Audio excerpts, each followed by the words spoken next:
Thank you very much, Deputy Speaker. And it's delighted to rise on this MPI today, although I feel like the opposition could almost sit it out and let the government and the Greens fight it out and fight each other. But where to even start on the debate that has been had in this place today? I note that the member for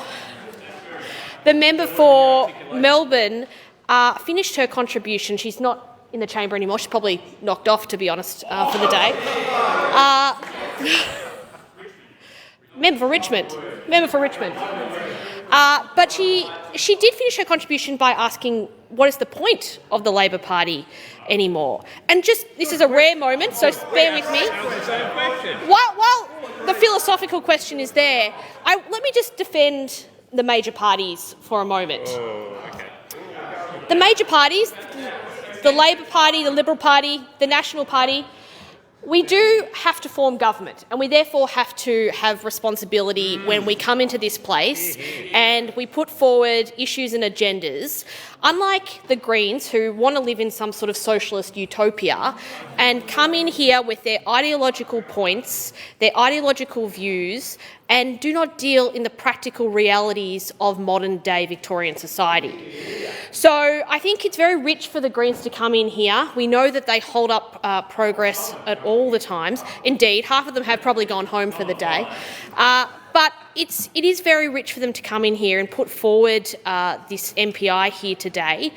But also, I will now finish my defence of the Labor Party and point to the strong record, indeed, of privatisation from the Andrews and now Allen Labor government.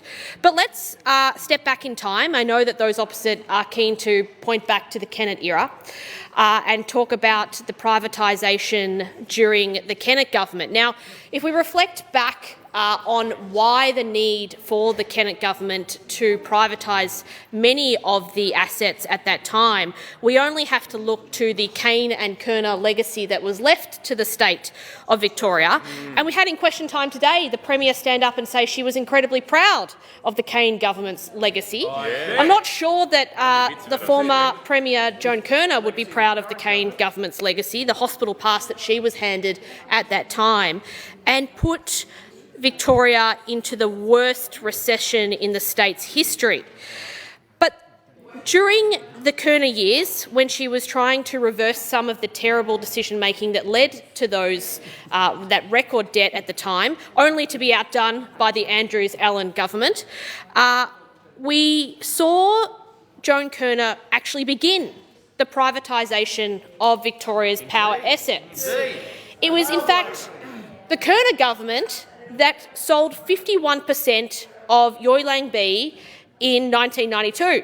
Now, the member for South Gippsland South mentioned the press release that was put out at the time. And let me quote from it, 11 June 1992, about the legislation that the Kerner government passed in the Parliament. Legislation paving the way for a historic partnership between the Victorian government and the US power company Mission Energy, passed through the state parliament late last night. And here is the kicker. The Victorian government's decision to involve private investment in this new project is essential to our energy future. Directly from the press release from the Kerner government at the time. And at the time, the then SEC chairman, Mr Jim Smith, said the rapid introduction of competition is the best way to quickly reform electricity supply industry. That is a key reason why the SECV board and the general management want to sell Yoilang B power station and have it privately operated. So let's be very, very clear. We've heard from those opposite today that it was the Kennett government that started the privatisation of energy in this state. But in 1992, under the leadership of Joan Kerner, the beginning of the energy privatisation began. Now, it was also the Kerner government who sold the State Bank to the Commonwealth. What? Oh. And then it was the Keating government that flogged it off to the Commonwealth Bank. It was the Gillard government, I believe, that sold the last of the Telstra shares in 2011. Now, I think if we step back in time, in fact, the Greens, they fought hard, tooth and nail, against the privatisation of telecommunications in this country. Now, can you only imagine the telecommunications network we would have today if the government still operated it? The brick phones, the Nokia 3310 would be something we would hand up as a... There'd be no iPhone that we would be seeing in this state. But, of course, if we then turn to the Andrews government, and we've heard from those opposite today that it's not really privatisation. It's every other name possible. It's partial privatisation, it's a lease agreement, it's a joint venture, it's a PPP, consolidation. In fact, the member for Tarneit did concede that sometimes the private sector can do it better. Oh, really? That there are efficiencies when working with the private sector. Now, us on this side of the House would not disagree with that. Of course the private sector brings efficiencies, and that there are many aspects of government control that can be better done by the private sector. We know that, and as the member for Gippsland South pointed to, the ABC fact check itself has said that the increased competition in the electricity sector in this state has led to lower power prices. But under the Andrews government, of course, they entered into the $9.7 billion privatisation of the Port of Melbourne in 2016 to pay for their level crossings. It was the Andrews government that sold the Land Titles and Registry Office in 2018. It was, in fact, and we've heard a lot about renewable energy here today, particularly from the member for Albert Park, who's building wind farms in her own electorate, is that it was actually the Andrews government that sold the Victorian share of the Snowy Hydro scheme to the Commonwealth. And then, of course, we saw at the last election the Andrews government privatise Vic Roads, and now we are seeing the Andrews government enter discussion, or the Allen government enter discussions about the privatisation of births, deaths and marriages. There we go. Now, this is this is an agency that has not delivered for the people of Victoria over recent years, has many issues. I think their doors are still closed and people can't actually access births, deaths and marriages. And it also deals with very sensitive information. So, privatising Vic Roads, now privatising births, deaths and marriages, there is concern around the security that will be put around Victorians' private and sensitive information. But what it does show from the Andrews through to the Allen government is that privatisation is at the very core of what they do. Now, I might accept they don't believe in it necessarily. It's not an ideological approach to government, but it is necessary because they have run out of money.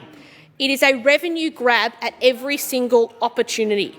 And you don't need to wonder why when you think about the fact that there is $188 billion of debt in this state, that this government cannot manage money, and anything that it does touch blows out. $40 billion of blowouts in the big build. $40 billion of taxpayer money wasted on the big build projects. If you consider that to the private sector, and when they have to put together long-term investment strategies, when they have to think about their own strategies and their own budgets when it comes to their own projects, a 10% contingency fund at best would be placed on those projects. Yet the Allen Labor government, $40 billion of cost blowouts the Victorian taxpayer is paying, and we're seeing the consequences of that. We're now seeing privatisation of births, deaths and marriages. We've seen the privatisation of Vic Roads under this government. We've seen selling off Snowy Hydro. And, of course, we saw the privatisation of the Port of Melbourne.